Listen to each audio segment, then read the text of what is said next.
I want to let my friends stay at our house for a while. One day, my second-grade daughter came home with a boy from her class. I was shocked by the suddenness of it. When I tried to contact the boy's parents, my daughter stopped me. Keep it a secret from everyone. When I asked for the reason, the boy started to cry. My name is Sally Jones.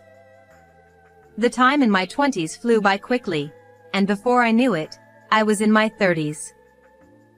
I think it's because I had various life events in my 20s, like starting a job, marrying someone I loved, and getting pregnant. I wasn't very good at talking to men, so I thought I could never get married, but my current husband is the only man besides my father with whom I can open my heart. After getting married, when I consulted with my husband about continuing to work, he told me I could do as I pleased, so I am still working. I've heard that in recent years, many companies have rapidly incorporated remote work, and I have also transitioned to working remotely. With no commute time, I can use that time effectively, so working remotely isn't bad. Especially, I am working while raising my precious only daughter, Riley, who is now in 2nd grade. When I was going to the office, there was no time to have breakfast slowly with my daughter. However, since switching to remote work, I can sit at the table with my daughter, listen to her talk, and check her belongings. My husband is often away on a single assignment. Sometimes I feel lonely. However, when my husband comes home occasionally, he brings souvenirs and stuffed animals that my daughter likes. Are you not overdoing it? If you have any problems, just let me know anytime. He is a kind husband who even thinks of me. There are times when I really want to say that I feel lonely, but when I feel his kindness, I feel motivated to do my best for my daughter. I'm really glad to have married such a husband. And I am very happy to have met our precious daughter. One day, Riley brought a friend from her class, Wilson, to our house. I assumed she brought him to play at home and said, "I'll get some snacks ready, so make yourself comfortable," and started to head to the kitchen. Riley stopped me. Mom, wait. I looked at Riley and the boy and asked with a smile, "What's the matter?" But Riley and Wilson looked serious. I wondered what was wrong. After a brief silence, Riley spoke up. I want Wilson to stay at our house for a while. Oh, and keep it a secret from Wilson's mom. Eh? What's going on? It was so sudden that I couldn't understand Riley's words on the first try. I could understand if she just wanted Wilson to stay over. However, why does it need to be kept a secret from Wilson's family? Why does it have to be a secret from Wilson's family? I asked Riley and Wilson, but they said nothing. If Wilson was suddenly brought to our house, Wilson's parents might not feel good about it. Also, keeping Wilson's visit a secret doesn't seem right. It's too sudden, so maybe it's better to contact them first, I suggested to Wilson, but he kept his head down. I regained a bit of composure and thought that there must be some reason behind this, so I decided to hear from the two of them. I prepared some snacks and juice on the table. Why did you bring Wilson to our house? I had Riley and Wilson sit on chairs and asked them again. Wilson, who had been looking down earlier, began to explain slowly. I have an older brother, Chris, who is in 6th grade. He's smart and good at sports. So, our mom always praises him with a smile, saying how amazing and hardworking he is. But Wilson, you're good at sports and studying too, right? Riley told me you often get over 90 points on tests. Wilson shook his head. I'm not like that at all. My brother always gets 100 points and is always first in the marathon races. Mom often compares me with my brother and gets mad at me. I realized that Wilson had been enduring a lot at home. Tears were welling up in Wilson's eyes. He must be holding back tears too. Mom always tells me to try harder, like my brother. Even though I'm trying hard. I told Riley that I want to leave the house secretly without letting Mom know to avoid her saying unpleasant things to me. Wilson, you're doing your best. Yes, you're always doing your best. It's true that your brother is amazing, but you're a wonderful child too. Chris, Wilson's brother, is indeed amazing, just as Wilson said. But Wilson is also as wonderful as Chris. I remember participating in a local sports event with Wilson's family and Riley. Chris achieved remarkable results, such as winning the sprint and leading his relay team to victory. Meanwhile, Wilson cheered loudly for his teammates during the relay and rushed to comfort friends who fell and ended up last in the sprint. At that time, I felt that while Chris was amazing, Wilson also had a different kind of excellence. This brother duo was impressive. You don't have to be like your brother. It's okay for you to be just the way you are. It was difficult to find the right words to say to Wilson about his brother, but I felt I needed to say something. Everyone has their strengths, and what's important is not just being number one, but how long one can continue putting in effort.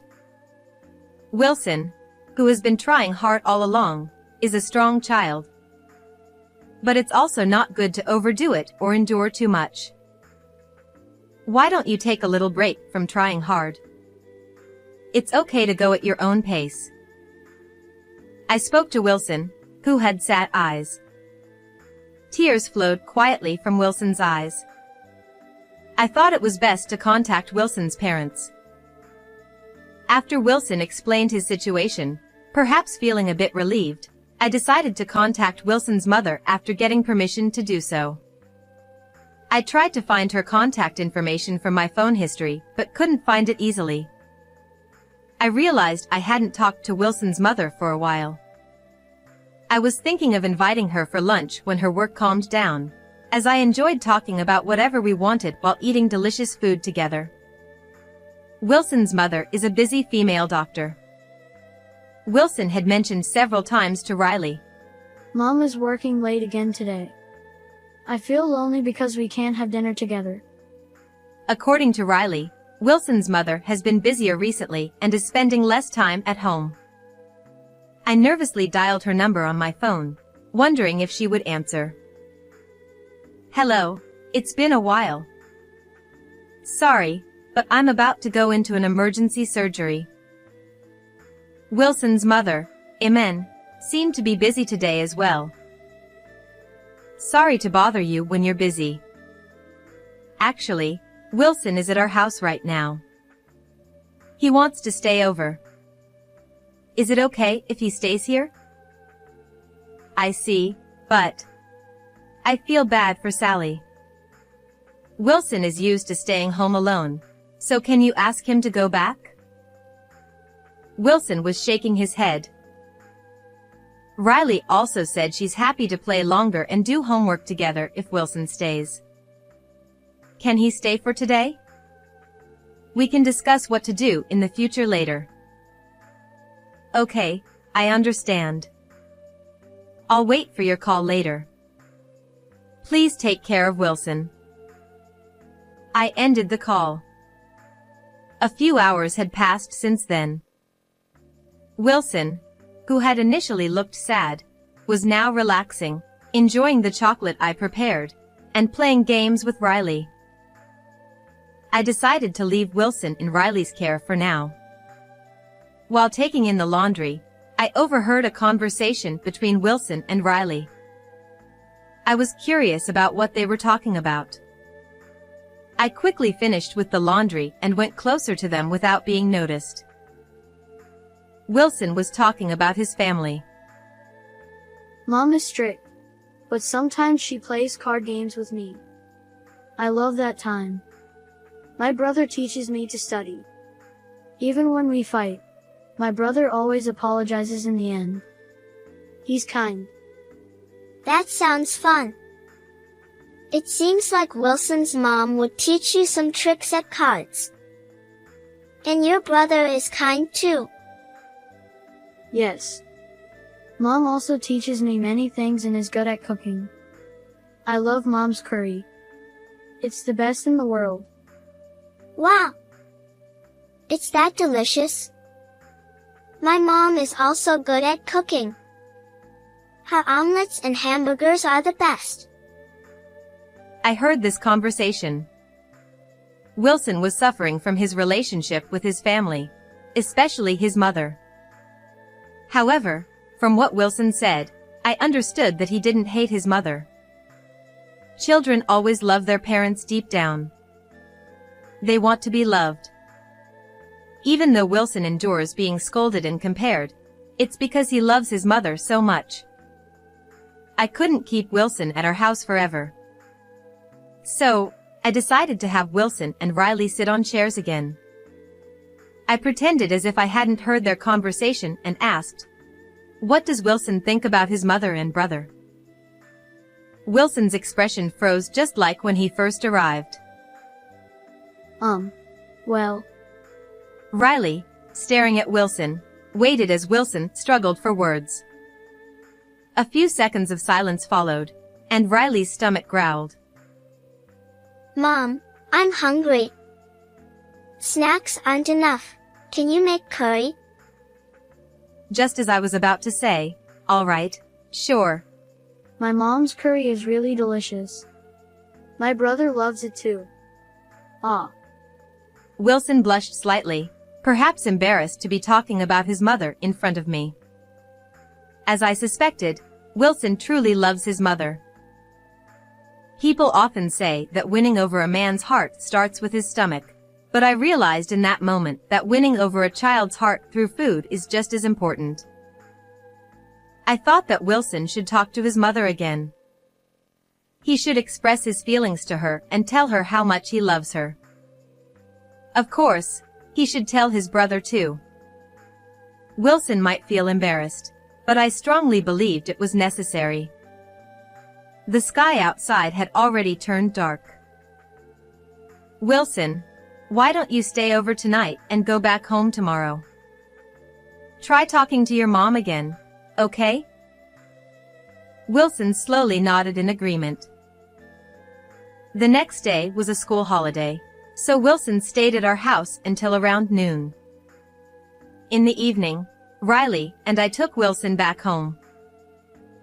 Wilson's mother, Imen, gently patted his head as he returned. His brother was smiling too. Wilson looked genuinely happy. I lightly patted Wilson on the shoulder. He nodded and spoke up. Mom and Chris, I have something I want to talk to you about. Oh? What is it? Wilson's brother also leaned in, ready to listen quietly. An important family conversation was about to begin. Under the pretense of having escorted Wilson home, Riley and I stayed to join the discussion. Wilson began to tell Amon the reasons why he had left home, just as he had shared with me. After listening, Wilson's brother spoke up. But Wilson, you're always trying your best. You didn't have to leave home. I felt lonely without you. Wilson stared intently at his brother. Wilson isn't a big fan of math, so he often asks me for help. I teach him, and then he works hard solving lots of problems. Also, before sports day, he goes running to try and place first or second in the races. Wilson is always giving it his all. Wilson's brother praised him sincerely. It was clear that his brother had been paying close attention to Wilson's efforts. There are always people who notice and appreciate the hard work others put in. Riley then chimed in. I think Wilson is a hard worker too. During music class, even though he's not great at the recorder, he always says he wants to get better. I've seen him arrive at the music room a little early to get extra lessons from the music teacher. Hearing about how much Wilson was trying from both of them, Iman knelt down and embraced Wilson tightly. Wilson looked a bit embarrassed, but his face was shining with happiness. After a moment, with tears in her eyes, Iman began to speak. I grew up constantly being compared to others too. I hated being scolded and compared, so I studied hard and became a doctor. I was surprised to learn about Iman's past. I had always thought she was someone who excelled effortlessly from a young age and had never faced setbacks. But that wasn't the case. Because of that, I kept telling you to try harder and harder, Wilson. But I was wrong. You've already been trying so hard, and I didn't even notice. It must have been so hard for you. I'm sorry. Iman hugged Wilson even tighter. Wilson nodded quietly, gently patting Iman's shoulder. The two then looked at each other and smiled. Hey Mom, can you make some of your delicious curry? I'm hungry. Huh? Right now? All right, sure. Riley and your mom, would you like to stay and eat too? Before we knew it, darkness had settled outside. The invisible wall that had stood between Wilson, Iman, and his brother seemed to have vanished that evening. Warmth enveloped Wilson's family. Even though it was a slightly chilly night, I felt warmth spreading through me too. Perhaps it was because I had witnessed the warmth of Wilson's family. The insects chirped as if celebrating this new step Wilson's family had taken. That night made me realize that I should also communicate more closely with Riley and my husband to deepen our bonds. After that day, Riley often brought Wilson over to play at our house. Wilson always had a radiant expression. Every time he came over, Wilson would share stories about his family. Apparently, Iman had been adjusting her work schedule to come home earlier whenever possible. Yesterday, I showed Mom my math test where I didn't score very well. What did she say? I thought she'd be mad, but she said, you did your best even though it's not your favorite subject. Wow! That's so nice. Sometimes my mom gets really mad with a scary face. That's because you sometimes admit to sleeping during tests. Riley stuck her tongue out at me playfully. Even though Riley has been getting a bit cheekier lately, she's still my adorable daughter. Also, every day Mom asks me what I worked hard on, and I tell her things like reading my textbook out loud or solving lots of math problems. She praises me a lot. That's great. I'm glad you can talk so much with your mom now. Wilson nodded enthusiastically. It seemed that Iman had been re-evaluating her approach to motherhood and was connecting with her children in her own way. Thanks to Iman's adjusted work schedule, they had more family time and ample opportunities to share their thoughts and feelings. Iman and I also managed to carve out time to relax together, like we used to, enjoying cake at a cafe. Before, I mostly talked about Riley, and Iman often discussed work. But since that evening, Iman's topics had changed. She started talking about Wilson and his brother, about her children. Previously, I would feel refreshed after sharing stories about my child and having Iman listen. But exchanging stories about our children with each other was many times more enjoyable than just one-sided conversations. Iman could talk about her kids just as much as I could about mine. Since that night, Iman's aura had softened somehow. she would continue to explore her role as a mother. I also wanted to aim to be a mom whom Riley would always love dearly, not losing to Amon. Oh. Did you know there's a cosmos flower field near this cafe? There are so many blooms, from small to large. If you have time, would you like to go together after this? Yes. I'd love to. Let's take some photos and show them to Wilson and Chris. With Amon eagerly on board, we decided to head to the Cosmos field. The flowers warmly welcomed us, our bond stronger than ever. How did you enjoy today's story? Please don't forget to subscribe to our channel. See you in the next video.